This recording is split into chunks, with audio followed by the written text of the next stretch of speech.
اعوذ باللہ من الشیطان الرجیم، بسم اللہ الرحمن الرحیم۔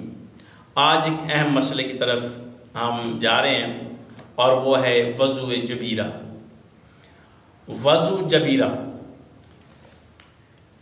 اس کی تعریف ہم تھوڑی سی بیان کر دیں گے تاکہ آپ کو جب بھی یہ آپ کے ساتھ ہو تو آپ وضو کس طرح کریں گے۔ جبیرہ سے مراد وہ چیز ہے جو زخم، پھوڑے یا ہڈی ٹوٹنے کی وجہ سے جسم پر لگائی جاتی ہو، جیسے دوائی یا پٹی ہو یا پلسٹر وغیرہ ہو۔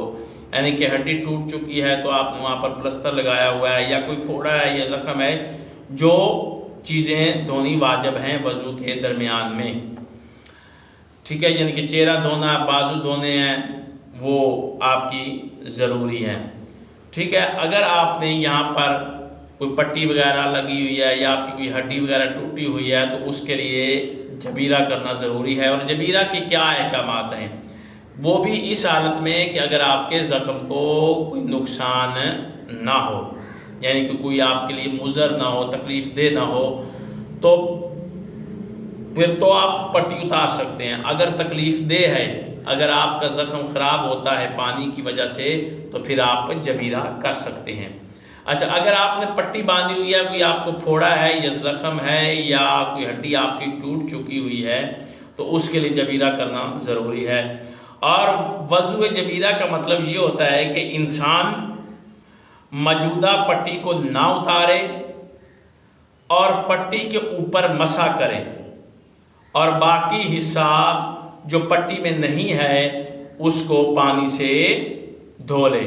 اور ہاں، اگر سر اور پاؤں بھی آ جاتے ہیں تو اس میں یہ ہے کہ سر اور پاؤں کا اس پر مسح کر لے، پٹی پر یا اس پلستر پر یا جو دوائی لگائی ہے، یعنی کہ اسے دھوئے، یا اگر وہ سر یا پاؤں ہے تو اس پر مسح کرے، ٹھیک ہے۔ یعنی کہ یہ ہے جبیرہ کی تعریف، یعنی کہ وضو جبیرہ ضروری ہے۔ کوئی بھی جگہ پر آپ کو زخم ہے، چہرے پر ہے یا بازو پر ہے، ہاتھ پر ہے، یعنی کہ جو چیزیں دھونی واجب ہیں وضو میں ان پر ہے، تو آپ اگر پٹی نہیں اتار سکتے، آپ کو پٹی اتارنے سے نقصان ہوتا ہے، زخم ہوتا ہے، تکلیف ہوتی ہے پانی سے بھی، تو پھر آپ کو ضروری ہے کہ آپ موجودہ پٹی کو نہ اتاریں، پٹی کے اوپر سے ہی مسح کر لیں، ٹھیک ہے، اور باقی حصہ جو ہے وہ آپ پانی سے دھو لیں۔ اور سر اور پاؤں کا مسئلہ تو اس میں وہی پٹی سے یا پلستر سے ہی پاؤں یا سر پر لگا ہوا ہے تو اس کے اوپر سے بھی آپ مسح کر سکتے ہیں۔ یہ ہے جبیرہ کی تعریف۔ انشاءاللہ آگے جبیرہ کے باقی مسائل پر ہم گفتگو کریں گے۔ تب تک اللہ آپ کا اور ہمارا حامی ناصر ہو۔ خدا حافظ۔